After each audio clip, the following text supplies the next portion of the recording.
آخر وہ کہاں جائیں گے؟ ابھی تو مہینہ بھی پورا نہیں ہوا جو کہیں سے ہدیہ ہی آ جاتا۔ وہ بوجھل قدموں سے چلتے ہوئے گھر تک پہنچے، بار بار مڑ کر پیچھے دیکھتے کہ شاید کوئی محلے کا شخص ہو جو انہیں روک لے اور روک کر کہے کہ مولوی صاحب آپ یہیں پر رہتے رہیں، ہم آپ کو کہیں جانے نہیں دیں گے۔ مگر ایسا کچھ بھی نہ ہوا۔ مولوی صاحب بوجھل قدموں سے چلتے ہوئے اپنے گھر تک پہنچے جہاں پر وہ کرائے کے مکان میں رہتے تھے۔ دروازے پر دستک دی تو ان کی بیوی نے دروازہ کھولا۔ آج اپنے شوہر کو وقت سے پہلے گھر دیکھ کر تھوڑی چونکی تھیں، کہنے لگیں کہ آج آپ اتنی جلدی کیوں آ گئے؟ مگر مولوی اللہ دیتا کچھ نہ بولے اور جا کر صحن میں رکھی ہوئی چارپائی پر بیٹھ گئے۔ بیٹیاں باپ کو پہلی مرتبہ اتنا پریشان دیکھ کر خود بھی پریشان ہو چکی تھیں۔ باپ کے پاس چل کر آئیں۔ مولوی اللہ دیتا نے پانی کے 2 گھونٹ بھرے اور پھر گلاس واپس کرتے ہوئے کہنے لگے کہ ہم لوگ اب مزید یہاں نہیں رہ سکتے کیونکہ لوگوں نے ہمیں اس محلے سے نکال دیا ہے۔ وہ کہتے ہیں کہ ہمارے محلے میں صرف ایک ہی مسلک کے لوگ رہ سکتے ہیں، ہم دوسرے مسلک کے کسی بھی شخص کو یہاں نہیں رہنے دیں گے۔ یہ بات سن کر مولوی صاحب کی بیوی اور بیٹیاں پریشان ہو چکی تھیں۔ ان کی آنکھوں میں آنسو آ چکے تھے، کہنے لگے کہ اگر ایسا ہے تو پھر ہم کہاں رہیں گے؟ مولوی صاحب کے پاس تو اس بات کا بھی جواب نہ تھا۔ انہوں نے اپنی بیوی اور بچیوں کو نم آنکھوں سے سامان پیک کرنے کا کہا۔ سارا سامان پیک ہوا تو مولوی صاحب اپنی بیوی اور بچیوں کو ہاتھ پکڑ کر گھر سے باہر نکلے۔ کاش کوئی ہوتا جو انہیں روک کر کہتا کہ مولوی صاحب مت جائیں، مگر ایسا کوئی نہ تھا۔ وہ گھر کے باہر نکلے تو دائیں بائیں دیکھنے لگے کہ آخر کس طرف جائیں، کہاں ہے ان کا ٹھکانہ اور وہ اب کہاں جا کر رہیں گے۔ مگر ایک گہری سانس خارج کی اور اپنی سانس بحال کرتے ہوئے بولے، خدا کی زمین بہت بڑی ہے، بس وہ میری بچیوں کی عزت سلامت رکھے اور میرے کندھوں کو اس قدر مضبوط بنا دے کہ میں زندگی کا بوجھ اٹھا سکوں۔ اس محلے کے ساتھ ان کی کئی یادیں تھیں، مگر اس کے باوجود وہ لوگ خاموشی سے اس محلے کو چھوڑ کر دوسرے محلے میں چلے آئے جہاں پر فی الحال ایسی کوئی فرقہ واریت موجود نہ تھی۔ مولوی صاحب اس محلے میں آ کر رہنے لگے، مگر اس محلے میں پہلے سے ہی ایک مولوی صاحب موجود تھے۔ انہوں نے اس محلے میں آ کر کرائے کا مکان دیکھا، مگر ایڈوانس کرایہ دینے کے لیے ان کے پاس رقم موجود نہ تھی۔ ان کے پاس جو بھی جمع پونجی تھی بیوی نے مولوی صاحب کو دے دی جس سے کرایہ دیا جا سکے۔ وہ گھر چھوٹا سا تھا مگر رہنے کے قابل تھا اور ان حالات میں ان کے لیے کافی تھا، مگر فکر اب یہ تھی کہ آخر کمائی کیسے ہوگی۔ مولوی صاحب کی بیٹیاں بڑی خوبصورت اور خوش اخلاق تھیں۔ مولوی صاحب نے صرف پرائمری تک کی تعلیم دلوائی تھی، اس سے زائد پڑھانے کی ان میں سکت نہ تھی، البتہ دینی تعلیم سے ان کے سینے منور تھے۔ وہیں مولوی صاحب کا چھوٹا بیٹا تھا جو کہ سرکاری اسکول میں تعلیم حاصل کر رہا تھا۔ اگلے ہی روز مولوی صاحب گھر سے نکلے اور اپنے لیے کوئی کام ڈھونڈنے لگے۔ وہ پکی عمر کے مارے تھے۔ مولوی صاحب کی سفید داڑھی کو دیکھ کر لوگ ان کی عزت کرتے تھے۔ اس محلے میں ایک نیا گھر تعمیر ہو رہا تھا تو مستری نے مولوی صاحب کو اپنے ساتھ مزدوری پر رکھ لیا۔ مولوی صاحب بھی خوش ہو گئے اور مزدوری کرنے لگے۔ یوں ان کی اس مستری سے اچھی جان پہچان ہو گئی اور وہ مولوی صاحب کو اپنے ساتھ ہی کام پر لے جانے لگا۔ مولوی صاحب سارا دن کام کرتے رہتے، کبھی انہیں سیمنٹ اور بجری اٹھانے کا کہا جاتا تو کبھی سیڑھیاں چڑھ کر انہیں اینٹیں رکھنے کا کہا جاتا۔ وہ ہانپتے کانپتے ہوئے سارا کام کرتے رہتے، بعض دفعہ تو پاؤں اور ہاتھوں پر چھالے بھی پڑ جاتے۔ گھر آنے سے پہلے یہی کوشش رہتی کہ کسی طرح زخموں کو چھپا لیا جائے، اگر میری بچیاں دیکھیں گی تو ان پر کیا گزرے گی۔ دھیرے دھیرے مولوی صاحب کی طبیعت خراب رہنے لگی، ان سے وقت پر کام نہ ہو پاتا، آنکھوں کے آگے اندھیرا چھا جاتا تو وہ زمین پر بیٹھ کر ہانپنے لگتے۔ ٹھیکیدار ان سے لڑائی شروع کر دیتا، کہنے لگتا کہ اگر کام نہیں کرو گے تو پیسے کیا بیٹھنے کے لیے لے کے جاؤ گے۔ ایسی ڈانٹ اور جھڑک سن کر بوڑھے مولوی صاحب ایک دفعہ پھر اٹھ کر کام کرنے لگتے، مگر زیادہ دن تک وہ محنت مشقت نہ سہ سکے اور ایک روز کام کے دوران ہی وہ سیڑھیوں سے پھسل کر گرے۔ ان کے سر پر شدید چوٹیں آئی تھیں اور ان کا ایک بازو بھی ٹوٹ چکا تھا۔ مزدور فوراً انہیں ہسپتال لے گئے۔ جب گھر بیوی اور بچیوں کو خبر ملی تو سب پھوٹ پھوٹ کر رونے لگے۔ مولوی صاحب کو گھر لایا گیا تو ان کی حالت خطرے سے باہر تھی، مگر وہ اس قدر کمزوری محسوس کر رہے تھے کہ اٹھنا بھی مشکل ہو رہا تھا۔ اگلے 2 ماہ تک تو وہ کوئی کام کر ہی نہیں سکتے تھے۔ مولوی صاحب نے اپنی بے بسی دیکھی تو رونے لگے کہ اب میں اپنے بال بچوں کا پیٹ کیسے پالوں گا۔ گھر میں تو 2-3 دن کا ہی راشن بچا تھا۔ جب تک راشن چلتا رہا گزارا ہوتا رہا، مگر جب فاقوں کی نوبت آنے لگی تو ماں بیٹیاں پریشان ہونے لگیں۔ باقی تو چھوٹے تھے، مگر کلثوم بڑی حساس اور ماں باپ کی مجبوریوں کو سمجھنے والی لڑکی تھی۔ اس کی عمر اس وقت 17 سال تھی۔ وہ انہی سوچوں میں گم تھی کہ آخر کیسے وہ اپنے ماں باپ کا بوجھ ہلکا کرے۔ اسے تو کوئی ہنر بھی نہیں آتا تھا۔ باپ کی صحت دیکھتی تو اندر ہی اندر کڑنے لگتی۔ اس شام وہ اپنے گھر کی چھت پر چلی آئی۔ مغرب کا وقت تھا، ہر سو خاموشی تھی، مگر وہ پچھلے کئی دنوں سے دیکھ رہی تھی کہ اس محلے سے کچھ دوری پر، جہاں یہ کچے مکان ختم ہوتے تھے، وہیں کچھ دوری پر ایک بڑا سا محل نما مکان بھی بنا ہوا تھا۔ جیسے ہی اندھیرا چھانے لگتا تو اس میں رنگ برنگی جگمگ کرتی روشنیاں جل جایا کرتیں، اور پھر ساری رات تک گانے بجانے کی آوازیں آتی رہتیں۔ جس روز ہوا کا رخ اس جانب ہوتا تو ساری رات گانوں کی آوازیں آتی رہتیں۔ وہ تو یہ سمجھتے تھے کہ کسی کی شادی ہے، مگر روز کس کی شادی ہو سکتی تھی؟ کلثوم نے بغور گھر کو دیکھا۔ یہ گھر شادی والا گھر تو ہرگز نہ لگتا تھا، مگر یہ جان چکی تھی کہ ہو نہ ہو یہ کوٹھا ہوگا۔ بے بسی اس پر اس قدر حاوی ہو چکی تھی کہ اس نے ساری رات سوچتے ہوئے گزار دی۔ وہ دماغ اور دل کی لڑائی میں اس قدر الجھ چکی تھی کہ آدھی رات کو پھوٹ پھوٹ کر رونے لگی۔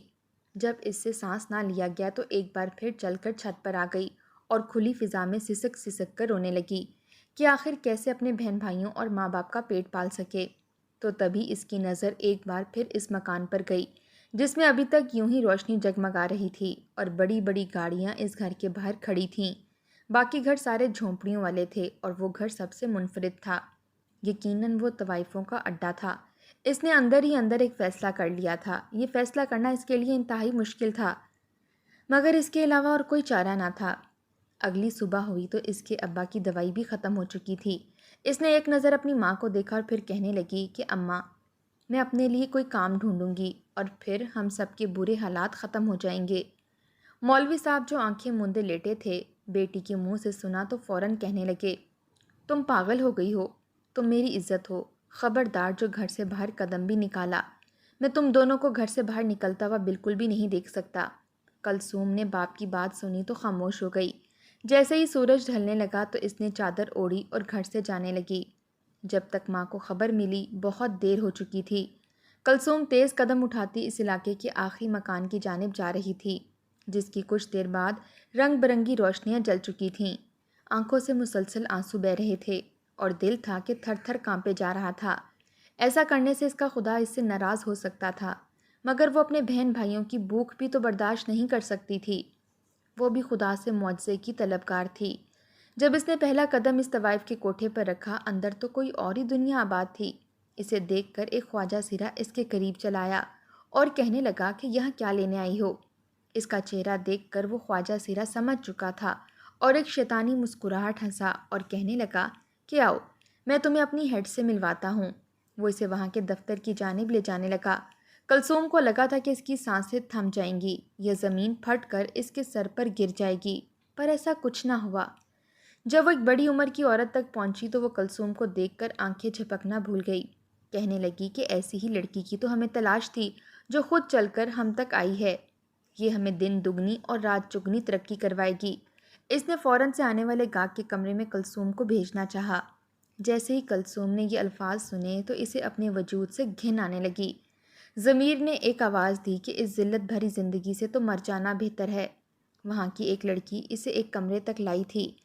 جب راستے میں اس کا ٹکراؤ ایک مرد سے ہوا تھا، اس نے نظر اٹھا کر اس شخص کو دیکھا اور پھر آگے بڑھ گئی، مگر تبھی اس کے قدم مزید چلنے سے قاصر ہو چکے تھے، کیونکہ اس کے ضمیر نے اس کے منہ پر زوردار تماچا مارا تھا۔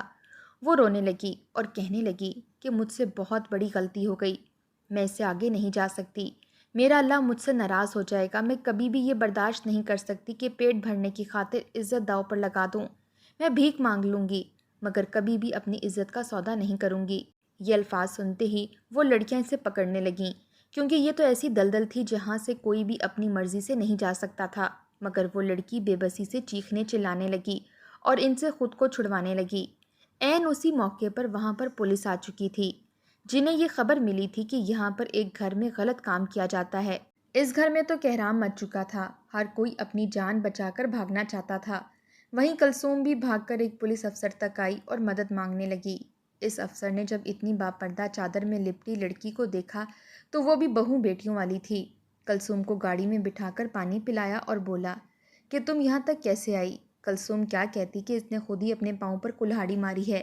اس نے آج تک جو بھی سہا تھا سب کچھ اس پولیس افسر کو بتا دیا، جسے سن کر وہ بھی افسردگی سے سر ہلا گیا اور کہنے لگا کہ فکر مت کرو، میں تمہاری ہر ممکن مدد کروں گا۔ اسی پل اس نے اپنی جیب سے 10,000 نکال کر اس لڑکی کے ہاتھ پر رکھ دیے اور پھر لے جا کر کچھ سودا سلف بھی دیا اور کہنے لگا کہ میں کل ہی تمہارے گھر ضرور آؤں گا اور تمہارے لیے کچھ بہتر فیصلہ کروں گا۔ کلثوم نے تو گہری سانس خارج کی تھی۔ اس کے رب نے اس کے لیے در کھول دیے تھے۔ وہ گھر کے باہر اتری تو اس کے ہاتھ میں پیسے تھے اور راشن بھی۔ ماں باپ اور بہن بھائی گھر میں پریشان تھے۔ مولوی اللہ دیتا ذہن میں بیٹھا کھانس رہا تھا اور رو رہا تھا کہ اس کی بچی کہاں چلی گئی۔ تبھی کلثوم گھر میں داخل ہوئی۔ ہاتھ میں پیسے اور راشن دیکھ کر سب کی آنکھیں کھلی کی کھلی رہ گئیں۔ کلثوم سے اس کی ماں پوچھنے لگی کہ تم کہاں گئی تھی؟ یہ پیسے اور راشن کہاں سے لائی ہو؟ کلثوم نے اپنے باپ کو ایک نظر دیکھا۔ وہ ساری سچائی بتانا چاہتی تھی مگر اس نے کہا کہ اماں، میں کوٹھے پر گئی تھی جہاں پر وہ ابھی اتنا ہی بول پائی تھی کہ اس کے ابا نے چیخ ماری اور اپنے بال نوچ کر کہنے لگا، یا خدایا تو کسی باپ کو اتنا بے بس نہ کرنا کہ اس کی بیٹی اس نوبت کو پہنچ جائے۔ یہ سننے سے پہلے میں مر کیوں نہیں گیا؟ اپنی بیٹی کے منہ سے صرف یہی لفظ سن کر مولوی صاحب وہیں گر گئے۔ انہیں ہارٹ اٹیک آیا تھا اور وہ اس دنیا سے جا چکے تھے۔ کلثوم چیخ مار کر اپنے باپ کے پاس آئی، انہیں اٹھانے لگی مگر مولوی اللہ دیتا دنیا سے جا چکے تھے۔ اس کی ماں اسے تھپڑ مار کر کہنے لگی کہ تم نے ایسا کیوں کیا؟ وہ اپنی ماں باپ کو یقین دلانے لگی کہ اس کے ساتھ کچھ بھی غلط نہیں ہوا۔ اس نے سارا واقعہ سنایا مگر اس کا باپ اس دنیا سے جا چکا تھا۔ مولوی صاحب کی تدفین ہو گئی جس میں وہ پولیس افسر بھی شامل ہوا تھا، جس نے دستے شفقت کلثوم کے سر پر رکھا اور کہنے لگا کہ میں تمہاری ہر ممکن مدد کروں گا۔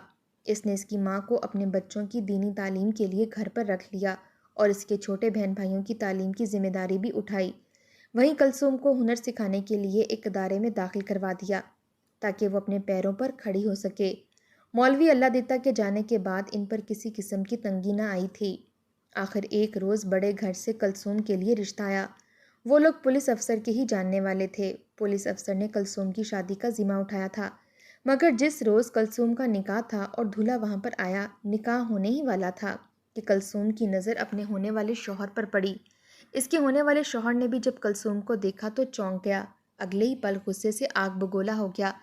گلے میں پہنے ہوئے پھولوں کے ہار زمین پر دے مارے اور کہنے لگا کہ میں اس بد کردار لڑکی سے کبھی شادی نہیں کروں گا۔ یہ تو کوٹھے والی ہے، کسی مولوی کی بیٹی نہیں۔ اس خبر نے تو مہمانوں میں شور برپا کر دیا تھا۔ سب حیرت سے کلثوم کو دیکھ رہے تھے۔ جب کلثوم نے یہ سنا تو چکرا کر گر گئی۔ ساری زندگی اس کے باپ نے عزت ہی تو کمائی تھی اور اس موقع پر آج اس کے ساتھ یہ سب کچھ ہو رہا تھا۔ وہ لڑکا کلثوم کے کردار پر انگلی اٹھائے جا رہا تھا، جبکہ کلثوم نے جب یہ سنا تو مزید برداشت نہ کر سکی اور کہنے لگی کہ تم کیسے میرے کردار پر بات کر سکتے ہو؟ تم ہوتے کون ہو میرے کردار پر انگلی اٹھانے والے؟ میں جانتی ہوں کہ میں نے کچھ بھی غلط نہیں کیا، میں بالکل پاک دامن لڑکی ہوں، مگر کیا تم بتا سکتے ہو کہ تم وہاں پر کیوں گئے تھے؟ اگر میں بد کردار ہوں تو تم بھی بد کردار ہو، کیونکہ جس وقت میں وہاں موجود تھی اس وقت تم بھی وہیں پر موجود تھے۔ اس لڑکی کی تو زبان کو تالا لگ چکا تھا۔ وہ حیرت سے دیکھنے لگا مگر وہ لڑکا کہنے لگا کہ مجھے تو یوں ہی میرے دوست وہاں لے گئے تھے۔ وہیں کلثوم بھی روتے ہوئے کہنے لگی کہ میں بھی حالات سے مجبور ہو کر وہاں تک گئی تھی تاکہ اپنے بہن بھائیوں کا پیٹ پال سکوں، مگر موقع پر خدا نے مجھے ہدایت دے دی اور میں وہاں سے واپس آ گئی۔ خدا مزید ترقی دے پولیس افسر کو، جنہوں نے وہاں پر آ کر کسی فرشتے کی طرح میری مدد کی اور ہماری کفالت کی۔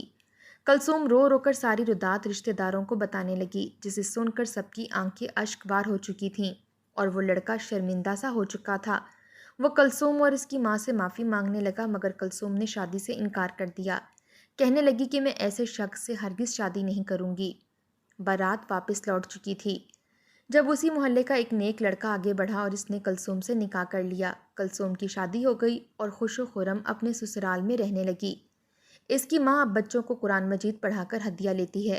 گاؤں والے بھی ان کی مدد کر دیتے ہیں، جبکہ کلثوم کا بھائی اب پڑھائی کے ساتھ ساتھ بڑے افسر کے چھوٹے موٹے کام کر دیا کرتا ہے، جس سے ان کا خرچ چل رہا ہے۔ پولیس افسر کا کہنا ہے کہ وہ کلثوم کے بھائی کو بھی بڑا افسر بنائیں گے، جبکہ وہیں کلثوم اکثر یہ سوچ کر رو دیتی ہے کہ کاش وہ اپنے ابا کی موت کی ذمہ دار نہ ہوتی۔ مگر شاید ان کی موت ایسی ہی لکھی تھی۔ اس نے اپنے ابا کا نام کبھی بھی خراب ہونے نہیں دیا تھا، مگر یہ لوگ، یہ دنیا والے، جو مرد کا کردار تو بھول جاتے ہیں مگر عورت کے ماضی کو کریدنا کبھی نہیں بھول سکتے۔